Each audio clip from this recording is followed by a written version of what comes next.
episode, we're going to talk about how to write those tough emails, the ones that you've been putting off for a while, that have been sitting in your inbox, and you're just not sure how to position it. And so I want to talk about things that I've done using AI that have been very helpful and have helped me to kind of think through some steps. Now, I know you know what you need to say, but every time you sit down to write it, you either go blank or it comes out wrong. Maybe it's too apologetic, too long, too vague, too something. So you delete it. You close your laptop. You tell yourself you'll deal with it later. You tell yourself you'll deal with it tomorrow. Do you have an email that you've experienced that with? You know it's got to get out, but it's a tough one and you're not sure how to start or finish. Today, I'm going to show you what happened when I asked AI to help me write one of those emails, and I want to be clear up front. I'm not talking about AI having it write the email for me. I'm talking about using AI the same way you talk through to a friend who's just really good at these things. Okay, so let's get into it. Have you ever typed the first sentence of a hard email 4 different ways and deleted all of them? Here's why. Now, the hard part isn't the writing, it's figuring out what you actually want to say. You're managing your tone and thinking about their reaction at the same time. You're trying to be clear without being cold, honest without being hurtful, direct without sounding aggressive. Doing all of that in your head while also forming a sentence. That's a lot. That's why there's a graveyard of unfinished drafts in most people's inbox or outbox. I know they are for mine. Now, AI doesn't write the email for you. It helps you to untangle the thinking first. You tell it the situation. It helps you figure out what you actually want to say. And then you shape it to sound like you. So here's a real life situation that I dealt with. About a year ago, I moved into a new house and I needed to redo my wood floors and my carpet. So I looked for a contractor through Facebook and read some reviews and picked one that seemed to be reputable and had some good feedback. So he came in with his crew, looked around, and he agreed to do the project. First started with the wood floors. He sanded the floors, did not put up any walls or blockers, and sawdust went everywhere throughout the house, and I mean everywhere. He also got the stain on all my white baseboards, and I knew this wasn't right. And so afterwards, I called him and I said, hey, listen, first of all, I'm living like in a sandstorm right now, and all my baseboards have brown stain all over them. I called him to fix it.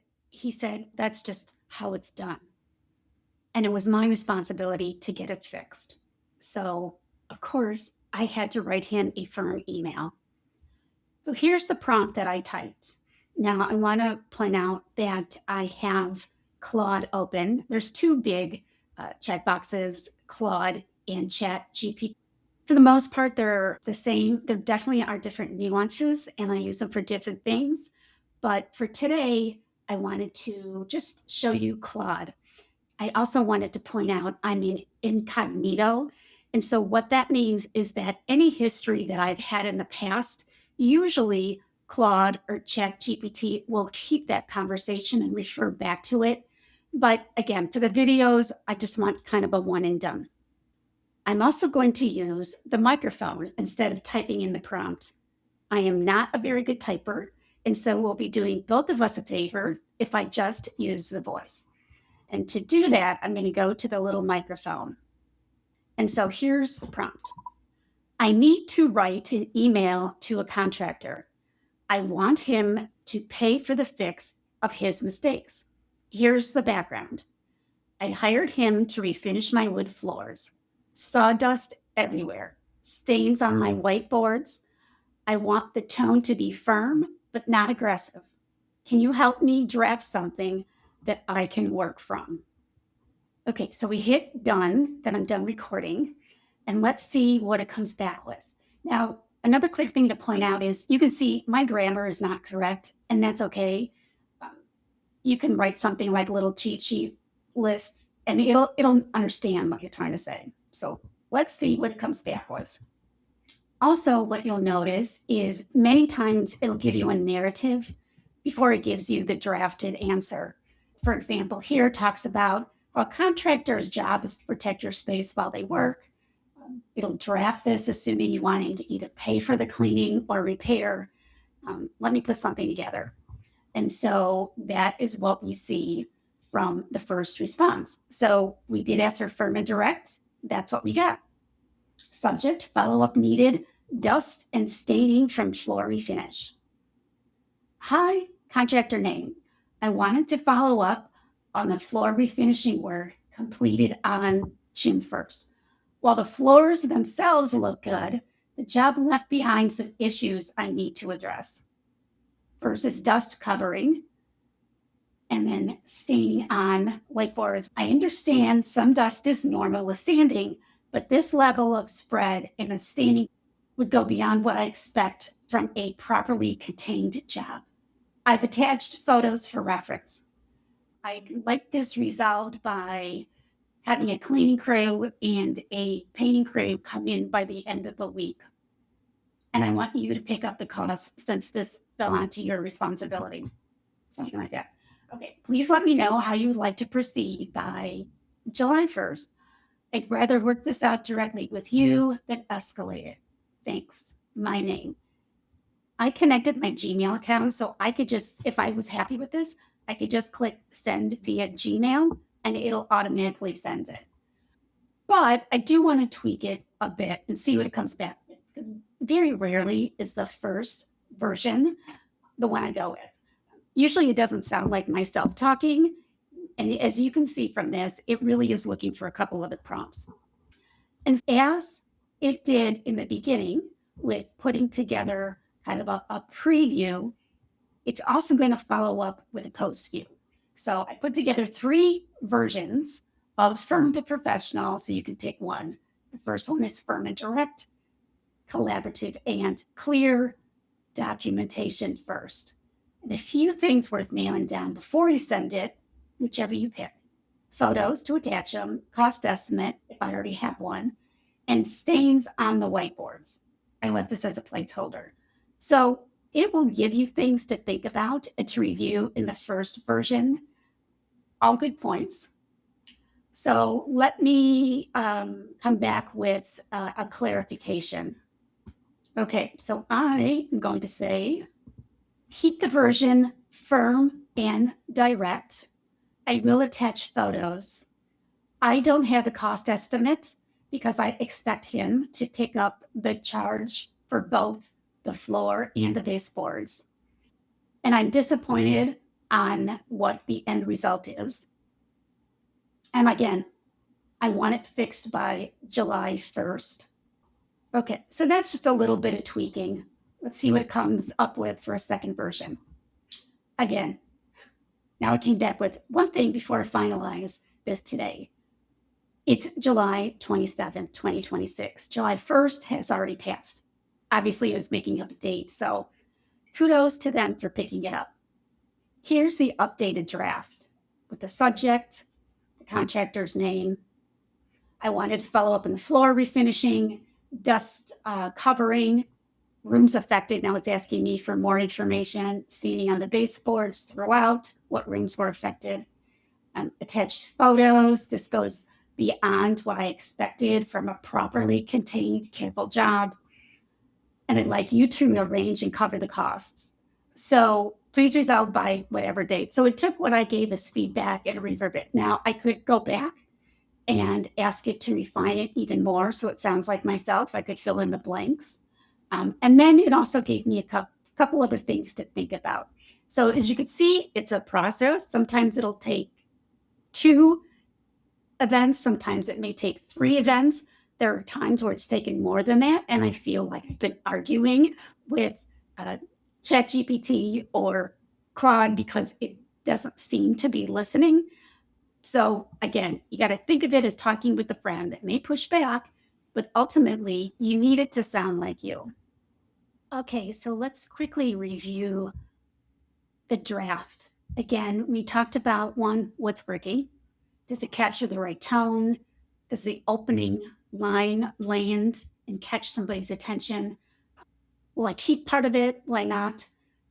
And then that's the part that needs the work. And again, for the most part, the first version you do will not be the one you send. It will need work to get tweaked a bit.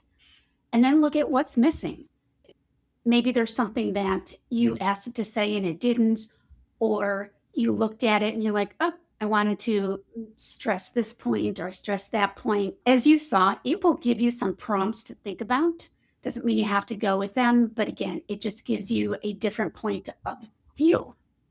Before we go to the reality check, I do want to just visit our two check boxes real quick. Again, two main ones are Claude and ChatGPT. Claude, which is the one that I used, can be found at claude.ai, and ChatGPT is chat.com. Now, both have a free version, which for our purposes and when you start using it is completely acceptable. The more you use it and the more you want to do, you may want to consider going up to a paid version. I think the first level is about $20 a month. But again, you don't need that for some time. At least you get comfortable with it. And again, wanted to do a little bit more complex searches. Okay, back to the reality check. Again, AI doesn't know your relationship with this person. So that's why you have to give it some type of a backstory. It will guess if you don't, but again, it'll kind of throw you off course. And you want it to actually sound like you're talking to a person. So that friend that knows how to write these, pretend you're talking to that person, and it'll help to set some context. Second, the first draft is usually not the one you'll go with. And again, I've mentioned this a couple times. It doesn't mean it's a failure. It's just the start of the process. So push back, look what is relevant, what isn't relevant, and then redirect. Third, you're still writing this email and AI is helping you think. The judgment, what it says, what to leave out, how to say it, that is all yours. So the assignment I'm going to give you this week is one, think of an email you've been putting off. Maybe it's sitting in your inbox or your drafts right now. Open ChatGPT or Claude. Again, both are free to start with. And then talk to it. You can either type or use the voice. Tell it, who are you writing to? What happened? What tone do you want? And then read the first draft and push back at least once. You don't have to send the first version. This week's takeaway is to help you with that email you've been avoiding. It'll give you some prompts. It will talk about some kind of best practices. This is just a snapshot of the first page. There's about 2 pages, but I think you'll find it helpful, A, as a direction, and B, as some practice. So the next time we meet, we'll talk about another thing to practice. You can find this in the comments below, and I hope it's helpful. Again, I hope this was a useful video. It was our very first one on talking through something specific that you can do with AI. Again, everybody has to write those emails once in a while, and it could be to anybody. It could be to a teacher. It could be to a dentist. So these guidelines should help in many situations. We'll have new episodes every week talking about real life experiences. So please tap subscribe so you don't miss one. And again, check out the takeaway in today's comments. It will recapture what we talked about in this episode and give you some other pointers too. So again, thank you. I hope to see you next week. And please be sure to subscribe and so we can start to get the word out. Also, always welcome to hear your feedback, or if you have recommendations or suggestions, or if there's something else you'd like to hear. Thank you, and stay confident.